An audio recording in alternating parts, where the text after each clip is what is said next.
Dr. Jane Goodall. The year was 1960.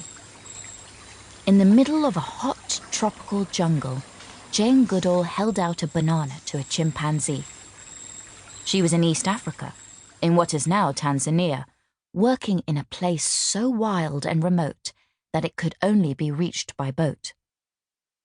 For months, she had been trying to learn about the chimpanzees here, but they were nervous around humans and would swing away through the trees. Not today. The chimpanzee looked at the banana, edged towards Jane, and took it from her hand. Jane's heart leaped. At last! At last! These wonderful creatures were starting to trust her. Some people are born to care for animals. When Jane was 1.5 years old, growing up in England, she gathered a big handful of wriggly worms from her garden and took them up to her bed. You might think this was an odd thing to do, and certainly Jane's mother thought so. She explained to her daughter that worms needed soil, not bedclothes, to survive. So the little girl hurriedly took them back down to the garden where they belonged. Jane was besotted with wildlife in other ways too. She liked to sit watching hedgehogs and squirrels. She wrote nature poetry. She took her black and white dog Rusty on long walks, scrambling along cliff tops and beaches. This love of the natural world kept growing as she got older, but even she would have never guessed how important her passion for animals would become. Jane was 26 when she began working in Gombe, western Tanzania, in what is today Gombe National Park. At this time, people had very little information about how chimpanzees lived.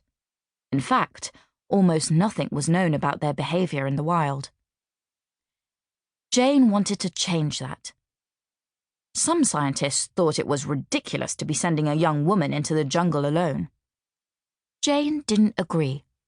She was glad to make the green, sweaty tangle of the trees her office.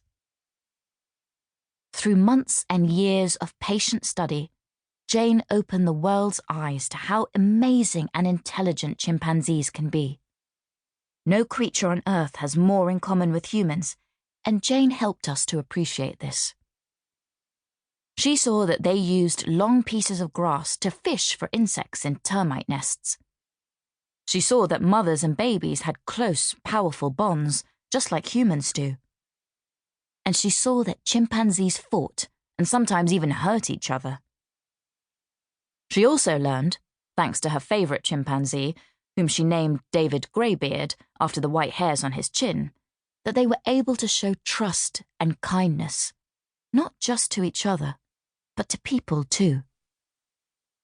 It was David Greybeard who had taken that first banana from her hand.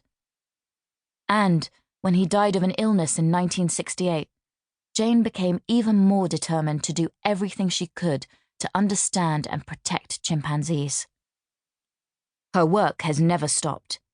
In 1977, she founded the Jane Goodall Institute, which researches the lives of wild chimpanzees, the welfare of captive chimpanzees, and works with local communities. It also works with young people around the world through its Roots and Shoots program. Jane also campaigns for the people who live in and around our forests, and who know them best, as well as the animals that live there. Decades after her first trip to the jungle, Jane is still inspiring us to love and value wild creatures. She spends around 300 days a year travelling the world to spread her message. There are fewer than 300,000 chimpanzees left in the wild anywhere, and Jane is determined to help this number to rise.